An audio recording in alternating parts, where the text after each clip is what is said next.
Joining us now on Zero Blog 30, special guest Chris Marvin. He is part of a 30-person veteran advisory council with Everytown, former Army officer who Black Hawk pilot, from what I heard. Yeah, that's right. Really a pleasure to be here. Thank you for having me. Yeah, thank you so much. So quick background on your military. How long have you been out, and what was your kind of path through that? I have to do math already. I got out in 2009, so it's been over a decade. And I was in a little bit less than 8 years, did ROTC in college. I actually have I joke about this. I have a really long military history in my family. My father was in Vietnam. Both my grandfathers were in World War II. My great grandfather was in World War I. I have a paternal line relative who fought in the Revolutionary War and a bunch in between. And besides my father, that had absolutely nothing to do with my choices to join the military.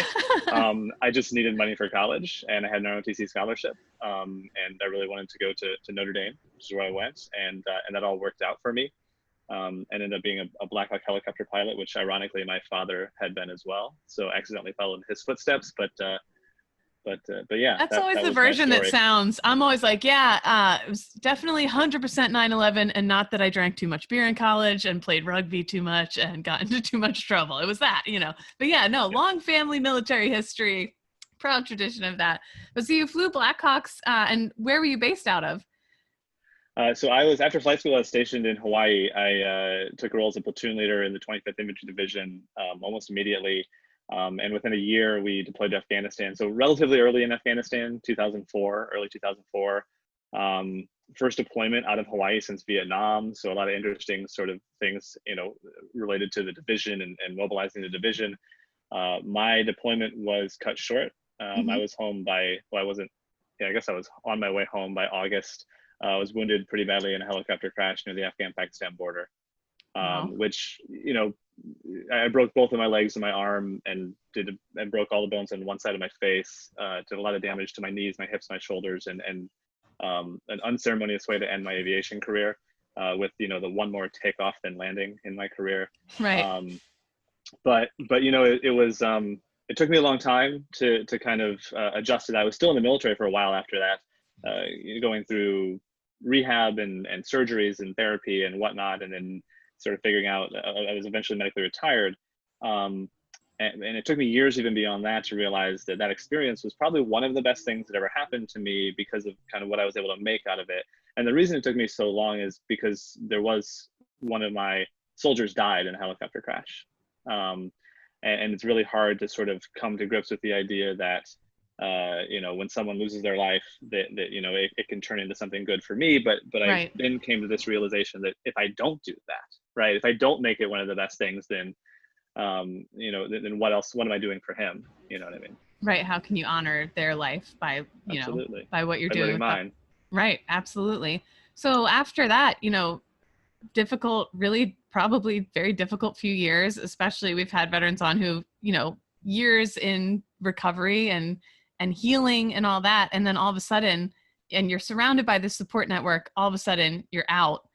And so you decided to stay in Hawaii. What was your path after that? I took a break from Hawaii somewhat reluctantly. I am in Hawaii now. I was in Hawaii then. But after I was medically retired in January, I believe, by that fall, I moved to Philadelphia to start business school. So I found a place to transition that was a little bit less jarring, I think, than jumping right back into get a job and join the rat race and be part of corporate America or whatever comes with that. I went to business school, which trains you for corporate America in both right and wrong ways, I think. But yeah, so I went to Philadelphia, ended up spending 7 years there. After business school, I took a job with a nonprofit, ended up launching a campaign called Got Your Six, which worked with Hollywood on the way that veterans are portrayed in film and television. And so that was, I guess that was the second step in me accidentally becoming a professional veteran, which I had no intention to do either. I know what you mean. All of a sudden you look around, you're like, how did this happen? What?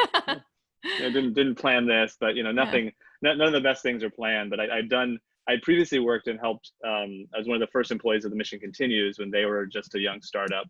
I'm an alum.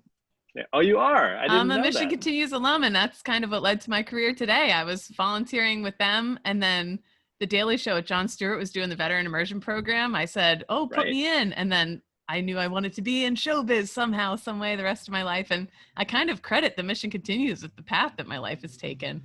So yeah, definitely very cool. So got your 6, the mission continues. And I Yeah. mean, you have a lot of programs that have changed a ton of veterans' lives and the perception of veterans too, which in roundabout ways has also changed our lives for the better. So you're doing all these things. What next? I didn't realize you were like such a renaissance man in the veteran space. Not I at didn't know. all. No, I just fall into these things. I mean, I'll another one that I've been involved with since the beginning was Team Rubicon, Yes. because the mission continues asked me to mentor this guy named Jake Wood, who was starting a new thing, and he was a Mission Continues fellow for a little bit. And I did such a good job as a mentor. He actually quit his fellowship because Team Rubicon was doing so well. So I don't think I did a great job there, but have been at least engaged with them for a while. I left Got Your Six, is it 5 years ago now? 5 years ago now, and started my own consulting practice because I found that the veteran voice was really, really powerful. You mentioned veteran perceptions, right? And that was really what I was working on first and foremost was how does society perceive veterans? And what you learn when you start to really study that, and really to work in that area. And what we were doing was trying to shift the narrative about veterans from veterans being broken, and needing, charity and pity and having low expectations for them, and trying to focus on the idea that veterans are actually leaders and civic assets that can benefit our communities, right? And so moving from that charity narrative to that empowerment narrative. And what you learn when you focus on that empowerment narrative is you learn how valuable and powerful the veteran voice can be. And I wanted to find ways that I could help employ the veteran voice in other social issues outside of veterans issues. And so I've done some work in renewable energy with my consulting practice. I've done more work in Hollywood, have done work with national parks and public lands, have done works with documentaries as well, sort of outside Hollywood filmmaking. And my primary client right now, and some of the work I'm most proud of, is in gun violence prevention. I work for Everytown for gun safety as a consultant, and I lead their veteran strategy. And so what we're trying to do is say, where does the veteran voice play a role in the larger gun violence prevention movement, and how can we exploit and leverage that veteran voice in a positive way? And I think that ties in so directly with, you do so many things that work on people's perception of us and how ultimately that does affect our lives. And I think one of the biggest things that, if you're not very familiar with the veteran community, one of the biggest things that stands out to people that they do see that sticks in their head is the 22 a day. That narrative has been pushed so hard, and the 22 push-ups challenge and all these different things that kind of feed into the, it's a struggling group, it's a this, it's a that.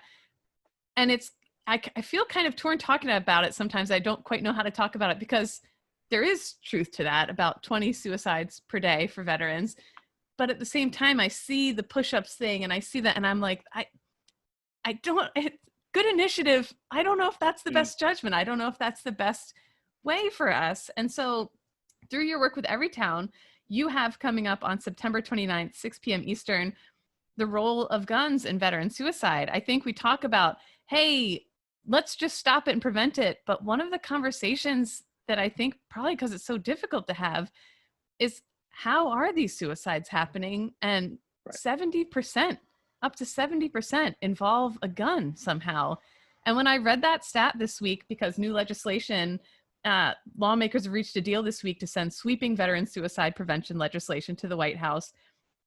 And in reading about that and seeing that there was no real serious discussion of gun safety in that, and reading the stats that 70% of these suicides involve a gun, I was sort of blown away by it. I kind of couldn't believe it. Yeah. I mean, there's a lot to jump off of there. I'll start with this. Yeah, let me dump. Here's 24 things I'm going to dump on you at once here. Now you sort it out and answer all those things. I can, and I'll try. I just got to remind me what I forget. But the 70% are we say 7 and 10 often. I think if we want to get really technical, and I kind of like to with the data. This is the MBA coming back out in me, right? It's like 68.2%, right? Or 7 and 10 if you want to round up. Great. Compare that to the civilian population. So how many civilian suicides are by gun? And it's about half, right? So we're talking about a significant increase from 50 to 70%. is a significant increase. Veterans are using guns more often. We know that guns have a much higher lethality rate when it comes to suicide, right? So something like 90 to 95% of suicide attempts by gun are going to go to completion, right? Are going to kill the person. Everything else combined is like you're talking about single digits, right? And so I did the math on this one. So this data might not be exactly right, but I think that it is outside of the veterans, you know, in the civilian world, only about 3, maybe up to 5% of suicide attempts are guns, right? The use is the lethal means attempted is a gun, but it accounts for half of the suicides, right? So you just see how much more effective they are. If effective is an okay word to use here, they get that job done, that unfortunate and tragic job. What we talk about with veterans is that that's a huge reason that veterans are 1.5 times more likely to die by suicide than civilians are, than non-veterans are, because they are using guns more often, because we're familiar with guns, we understand, we actually have been taught and trained on the lethality of guns. And if your intent is to end your own life, then, you know, many people, I think, will choose a way that's going to do it effectively again. I mean, you see veterans doing that, but which is why guns need to be a part of the conversation. Similar to what you said about the legislation, the VA recently put out their Prevents Task Force report, and it was a presidential, you know, committee, and they formed a special task force, and it was through the VA, but other agencies were involved, and it was meant to, you know, it's the president's directive and how we're going to end veteran suicide, et cetera, and PREVENT stands for something that I haven't memorized, but it's a great acronym, and I'm sure that all our military listeners will appreciate a great acronym. We need another one. We don't have enough. Yeah, but what if you look at that report? It was, I don't know, 60 or 70 pages long, and the only time that the word firearm appeared in the report was in a single recommendation, like in the back of the report. Right. And I think it appeared like 5 or 6 or maybe 8 times under recommendation number 9, which was basically like, yeah, guns are a way that veterans sometimes, you know, it was just very pushed off to the side. Right. And this idea that, like, you know, we'll talk about that because we kind of have to. And what you realize is, aside from that little 3 or 4 page piece of that report, the rest of the report is effectively ignoring 7 out of 10 veteran suicides. Right. Because at the end of the day, you can try to do all the interventions you want to prevent veteran suicide. You can try the mental health, you can try the peer counseling, you know, you can try getting people to stop substance abuse if that's an issue. You can, you know, try building their families back up, or their networks, or get them a job, like all the things that might contribute to someone's mental state or emotional state that would lead to suicidal ideations. We want the time to try all of those things. What the gun does is it steals that time from us as a group, as a community, as a population that wants to end veteran suicide or reduce veteran suicide. The gun is faster than peer-to-peer support. The gun is faster than mental health counseling, because the gun will kill in an instant, and it'll kill effectively. And so, like, we know that because we're from the military, right? And we've done that, you know, in interpersonal gun interactions. But we just have to talk about the gun first. And that's one of the most startling things I read, is you talk about from the time that a very serious ideation is had, they say within an hour. It takes about 60 minutes. If the person has a gun, they act on it much sooner than if they did not have a gun. And I was reading this and I was thinking, I've been open about it on the show, but when I first got out, I hit my own really difficult time in life where a lot of things just felt like they were falling apart. I felt like a failure, and I convinced myself I don't need to be here anymore. And it got to the point where I had kind of written out I knew how, I kind of had written out, like, here's the plan, but thank God I look back and I think, because I was not thinking logically at that point in time, I was not thinking with reality. I was out of touch with reality. And I think, thank God, as dark as it sounds, that I did not have a gun. Because my plan involved going all the way up to, it would have taken forever. You know, my plan was very, very pain in the ass. It was a whole thing. But I think back on that, and I know it sounds crazy to say out loud, but I still think, reading that, I go, thank God I didn't, in my darkest time when I wasn't thinking straight, that I couldn't just reach over, grab that, and go. I just really, I read that and I understood what a huge part of this is about and why it's such a huge deal to ignore it. Well, Yeah. look, I think, first of all, I think it's amazing that you talk about it, right? And you talk about it publicly and other people can hear that, you know, there's other, you went as far as to write a plan. And a lot of people have taken, people talk about being suicidal as if it's like black and white, right? It's not, there's a spectrum, right? Like, you know, if you ask veterans, have you ever thought about what suicide might be like? Most people are like, yeah, it occurred to me, like, when, you know, I'd stand at the edge of this bridge, would I jump? Nah, I'm not going to jump, you know, but like, you know, you know, you get all the way to like, do I have a plan? Do I have a means? And means counseling is a very important intervention. And the first place to start with means counseling has to be guns. You know, veterans are more likely to own guns. You know, 45% of veterans own guns compared to 20% of non-veterans. So a lot. That's a significant amount of firepower amongst veterans. And this one surprised me, because one of the things we talk about at Everytown is how veterans know how to properly secure our weapons. How do we store them securely and safely, especially, you know, around your family or whatnot. Apparently, some of that knowledge that your drill instructor, you know, drilled into you is lost when you come and have your personally owned firearm, both for, I think, the military members and for veterans, because one in three veterans say that they have a unsecured loaded firearm in the house. And that's just within arm's reach, within 2 seconds. Yeah, and so that's what it hand. is, right? Yeah, that's what it is. And so one of the things we talk about from an intervention standpoint is, you know, you're going to own guns, that's fine, but store them securely, and store them separate from ammunition. And you talk to people who said, it was just too much of a pain in the butt to unlock my gun safe and then go down to the basement and get the ammunition and then put it together. So I thought about it and I talked to my wife and I didn't do it, right? You hear those stories.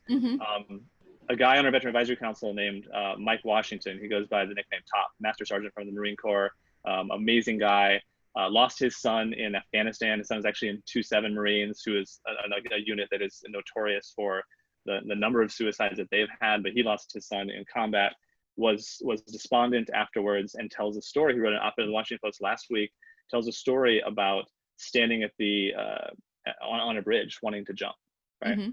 After he'd been drinking and all these things, and then deciding, you know, kind of heard a voice from his son and decided this wasn't the way it was going to end. He walked off, he got the help he needed, etc. And he says point blank, like, if I'd had a gun, I wouldn't be here, because it was a lot quicker and easier than the bridge. Right. And means matters. And so I think that when we ignore guns as means, we're ignoring, again, 7 of 10 veteran suicides, and we're ignoring the problem altogether. And it's really tragic, quite frankly.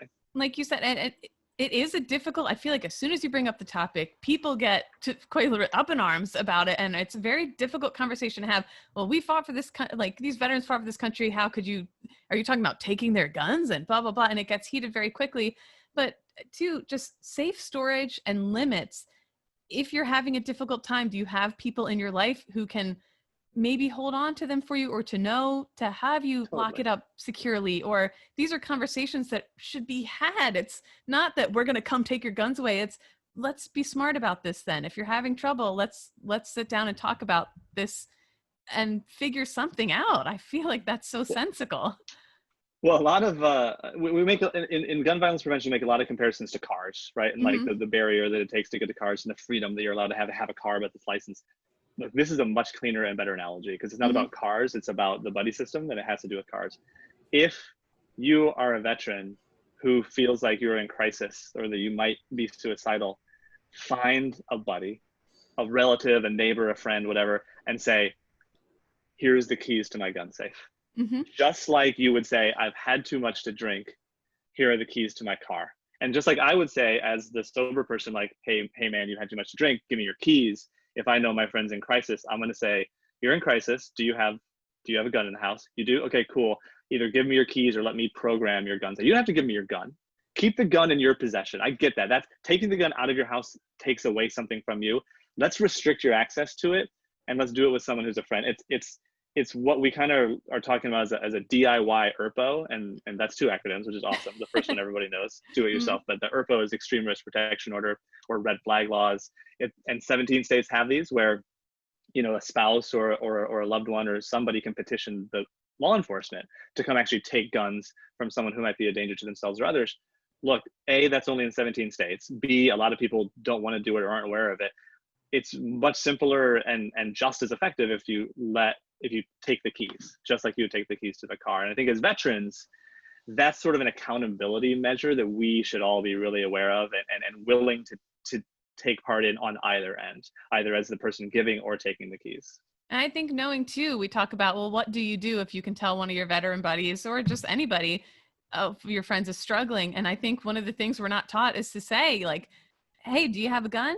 You Right. know, is to ask, hey, do you have one? And if so, can we talk about that for a minute? And here's why I want to talk about it. Like, I feel like that's something, and again, this legislation kind of ignoring that, is that a result of, I don't even quite know how to ask it, is that the influence of the gun lobby saying don't go near this? Is that, why is it being ignored when it's 7 out of 10? Yeah, well, it has to be the influence of the gun lobby, and then the sort of the politics that's created. I mean, the NRA's agenda is all guns all the time, anywhere for anybody, right? Like let's give 4-year-olds missile launchers kind of thing. Like Right. it's that dystopian, and so like there's no arguing with it.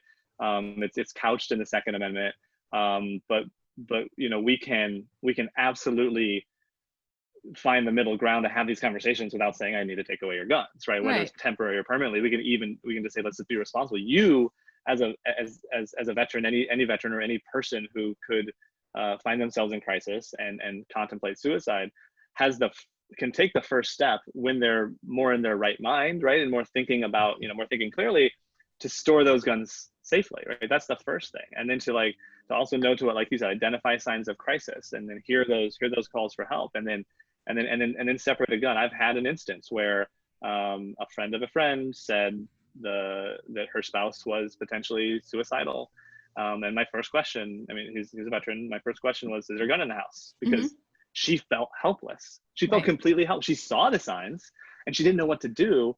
And it gave her some solace to say, well, I know that if I can get the gun out of the house, that removes that that hair trigger moment, right? Not to be literal, but like Right. that may happen like this, and then gives more time to allow other interventions to do the right thing, right? Whether it's mental health counseling, whether it's peer-to-peer stuff, that gives that space that we need to walk that person back and get them in a good place. Right. And even so, I was raised with guns. I knew how to shoot from the time I was a little kid, and out in the backyard with the 22 and going upstate and shooting the cans. And I enjoy shooting guns, but at the same time, I would place the welfare of my fellow veterans hands down any day over the, I just have a really difficult time seeing why this is not included in the legislation when it's clearly so incredibly clearly such a big issue with. And like you said, you're not coming to, let's take all the guns away. There's just smart and simple things that we could start doing that should have been included here that weren't. So moving forward, again, on the 29th at 6 p.m. ET, you have the role of guns and veteran suicide. People can join on that, and we'll put the info in the blog and go over that info. Right. But what would you like to see? What's the goal moving forward? I mean, we talked about a lot of it. I mean, you led this by mentioning the 22 a day thing and the 22 push-ups viral challenge. And I think that it's really important that we actually are moving from we as a society, community, veteran community for sure, are if you want to do 22 push-ups a day, great. You should probably do more. It'll help strengthen your pecs. But if you want to do that for the challenge, great. Understand that you're just building awareness. Mm-hmm. And understand that there's a difference between commemoration, which is what that is, because you're past tense, right? The number of suicides that have happened, we're going to commemorate those, and prevention. Commemoration and prevention are very different things, right? And so I'll also, I can't help but do this, but it's not 22 a day. That came out in a faulty 2012 report. Right. It's actually, then they revised it to 20, which you Mm-hmm. mentioned. The actual number, that includes service members, active reserve and guard service members. So the actual number of veterans that die by suicide in a day is 16.8 on average. Still a ton of 16.8. people. Okay. Yeah, it's the reason I think we don't talk about that is because it's really hard to do 8/10 of a push-up unless you're in the Air Force. Right. Then that's all you do. But no, I mean, the 16.8 is a real number, and then there's like 3 point something is service members who are in guard reserve and active. 11 of those 16.8 are by gun, right?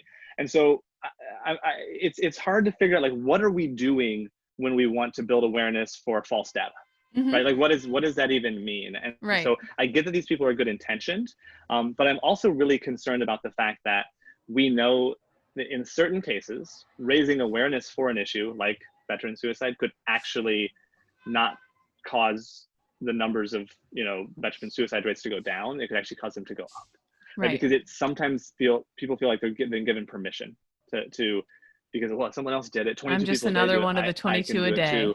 Right. Again, if you look at a unit like 27 Marines, like you see that suicide spreads like a contagion sometimes. Yeah. And there's always other factors, right? It's not just that, there's always other factors, but that's something that we want to move away from is the awareness and the commemoration is fine, but not unless you're doing something for prevention, Mm-hmm. right? Not unless you're actually talking about guns, you're talking about secure storage, you're talking about separating veterans from their guns when they're in crisis, and potentially, if you're into it, talking about legislation like red flag laws. Like that's where we have to get, and we see it happening at the state level, and we'd like to see more of it happening at the federal level. And you know, the truth is that the more responsible veterans can be about their own firearms, the less likely they personally are to die from suicide. A lot of times we at Everytown talk about what veterans bring to the gun conversation is some level of credibility and respect, but also the sort of the pillars of gun culture that we learned in the military, which are training, safety, and accountability. Right. So if we can think about our training, think about safe storage, and think about how we're accountable not only to ourselves and what happens with our firearms, but to each other, then I think you're going to see, you can see a shift. We'd like to see a shift in cultural norms in the veteran community about Yeah. how we talk about veteran suicide, and the first word should always be guns. The first 7 words can be guns, and you can say 3 other words, because then that's 7 and 10. Mm-hmm. And we're properly covering all those veteran suicides by gun. Well, I think that's hugely important. I feel like it's the elephant in the room of the veteran suicide conversation that, again, even I learned so much this week just reading about it. I was like, oh, whoa, I kind of never even really thought about it. I was part of that. Yeah. You know, 20 something a day and like, oh man. And never really gave thought to like, how are we preventing this and how is it happening? And 7 out of 10 is clearly an issue. So I think it is important, you know, this 30 veteran council, advisory council, like you said, it is important to have actual veterans, those who have been there. You're a Black Hawk pilot for an infantry unit in overseas, like, you know, these are veterans who know what they're talking about and who also now have seen, I'm sure it's like the 7 degrees of Kevin Bacon, but we all have lost friends to veteran suicide too. It's at this point in a sick way, that's the case. And thinking on it now, I'm like, and yes, it was a gun. And so I think this is something that we all need to talk more about, and that needs to be kind of a less push to the one line in the back of the legislation thing for sure. And I'm really grateful for your time. So again, what is this event on the 29th, and how can people find what you guys are doing? So this is it's a virtual event, and it's something we've actually taken. It's an event we've been doing every 2 weeks, talking about the election through the lens of both veterans and gun sense. So Veterans for Gun Sense, and we've actually, this is the first one we're offering publicly. So previous to this, you had to be part of our little forum of about 100 veterans who kind of signed up for it, and then had really interesting conversations with a bunch of members of Congress and some other distinguished guests. We're going to be joined by Representative Chrissy Houlihan, who of Pennsylvania, who's an Air Force veteran. And then we're going to have a panel of 3 people who are both suicide experts and survivors, who will talk about gun suicide and veterans suicide. And if you guys want to put it in your media, that would be the best place to have it. But also, you know, I'll be tweeting about the event and putting the RSVP on my Twitter, which is at Chris M. Marvin, if people need to try to find me there. Other than that, we don't publish a lot of the things that we're doing, but we're trying to build a larger movement of veterans, really through the hard work of all the volunteers across country and Moms Demand Action, right? So we would tell veterans, if they really want to get involved with gun violence prevention, inclusive of veteran suicide prevention, find your local Moms Demand Action chapter. They are all over the country, and they're doing great things. And don't be afraid to put on a red shirt that says "Mom" on it, because I think that's the most veteran, or in a man's case, the most masculine thing you can do is walk around and say, "I'm doing this to prevent gun violence." So we encourage veterans to do that. And would love to have more veterans raising their voices to save lives. Absolutely. If you're a veteran interested in preventing veteran suicide, this is a great way to do it. Check them out. And again, thank you so much for your time. Really appreciate it. Look him up on Twitter. We'll have the info in the blog about this podcast, and you can find it all there. Chris Marvin, thank you so much for your time. My pleasure. Thank you.